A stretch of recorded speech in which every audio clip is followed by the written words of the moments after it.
Thermodynamics को classify किया जा सकता है दो टाइप्स में। एक क्लासिकल थर्मोडायनेमिक्स जो कि मैक्रोस्कोपिक व्यू पॉइंट रखता है, और स्टैटिस्टिकल थर्मोडायनेमिक्स जिसमें माइक्रोस्कोपिक व्यू पॉइंट देखा जाता है। मैक्रोस्कोपिक अप्रोच में हम मैटर को मॉलिक्यूलर लेवल पर नहीं देखते। मैटर की प्रॉपर्टीज मेजर की जा सकती हैं और उसका इफेक्ट सेंस किया जा सकता है, और इसके हमारे पास मेजरिंग डिवाइसेस हैं, जैसे कि हम प्रेशर, टेम्परेचर निकाल सकते हैं। लेकिन अगर हम मॉलिक्यूलर लेवल पर बात करें तो वेलोसिटी और उसकी पोजीशन निकालने के लिए, हर इंडिविजुअल मॉलिक्यूल का मास निकालने के लिए, उसकी एनर्जी निकालने के लिए कोई हमारे पास मेजरिंग डिवाइस नहीं है।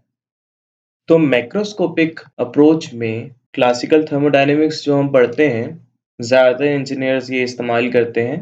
तो इसमें कलेक्टिवली बल्क में मैटर को सेंस किया जा सकता है। उसके हर मॉलिक्यूल को स्टडी करना, उसके हर मॉलिक्यूल की मूवमेंट और पोजीशन को निकालने की ज़रूरत नहीं है, उसकी प्रॉपर्टीज बताने की ज़रूरत नहीं है। हम माइक्रोस्कोपिक अप्रोच में हर मॉलिक्यूल की प्रॉपर्टी को निकालने की कोशिश करते हैं। और माइक्रोस्कोपिक अप्रोच काफ़ी मुश्किल है, इसके लिए एडवांस स्टैटिस्टिक्स और मैथमेटिकल मेथड्स की नॉलेज होनी चाहिए। जबकि माइक्रोस्कोपिक अप्रोच क्लासिकल थर्मोडायनेमिक्स में काफ़ी आसानी से समझी जा सकती है, और इसमें हम एवरेज लेते हैं प्रॉपर्टीज के लिए, और कलेक्टिवली मॉलिक्यूल्स को एक पॉइंट समझा जाता है।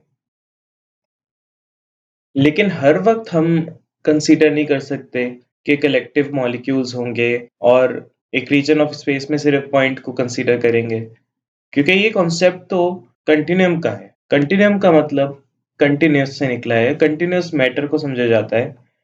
फॉर एग्जाम्पल गैस आप जानते हैं कि वो मॉलिक्यूल्स रखती है दूर दूर। मॉलिक्यूल्स अगर हम उसका डायमीटर निकालें तो वो 10⁻⁻10 के करीब होता है, उसके ऑर्डर ऑफ मैग्नीट्यूड -10 है। जबकि जो मॉलिक्यूल्स के दरमियान स्पेसिंग होती है वो 10⁻⁷ है मीटर्स में। तो हम यहाँ कंसीडर करते हैं कि अगर बहुत ज़्यादा वॉल्यूम में देखा जाए तो ये गैस के मॉलिक्यूल्स जैसे कि हवा है, कंसीडर किए जा सकते हैं कि कंटिन्यूस हैं, इसमें कोई गैप नहीं है। और इसके लिए हम एक क्वांटिटी समझते हैं, मीन फ्री पाथ, कि एक मॉलिक्यूल अगर दूसरे मॉलिक्यूल से कोलाइड करेगा तो उसके दरमियान का डिस्टेंस, और ये समहाउ 10⁻⁸ मीटर्स निकाला जाता है।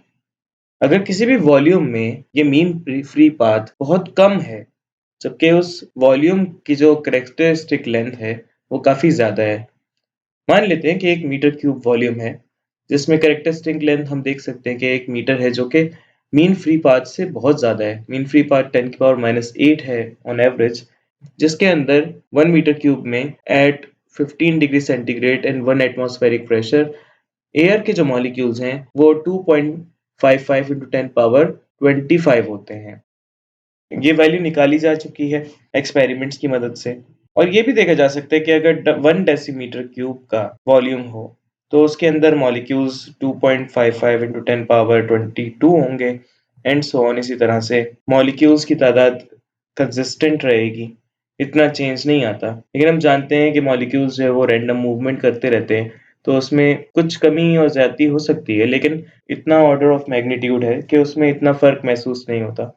इतना वैल्यू को देखा जाता है, एवरेज करके अगर निकालें तो यही वैल्यू आती है। अगर 1 सेंटीमीटर क्यूब में देखें तो 10 की पावर 19 हो जाएगी, मॉलिक्यूल्स 2.55 into 10 पावर 19 होंगे।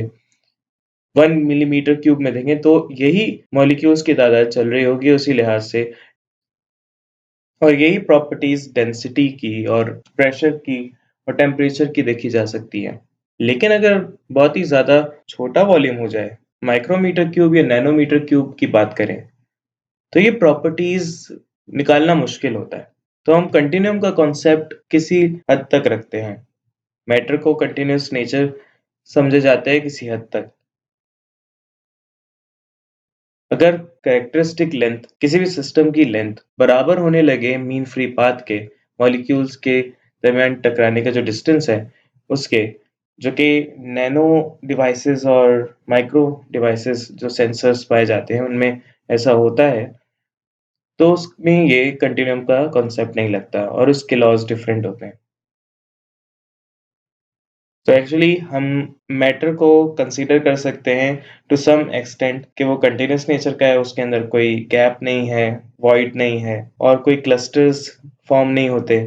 मैटर की जो एटॉमिक नेचर है उसको हम डिसरिगार्ड करते हैं, उसमें देखते हैं कि उसमें प्रॉपर्टीज़ में कोई फ़र्क नहीं आ रहा। तो ये मैक्रोस्कोपिक अप्रोच है थर्मोडायनामिक्स की जिसको क्लासिकल थर्मोडायनामिक्स में शुमार किया जाता है।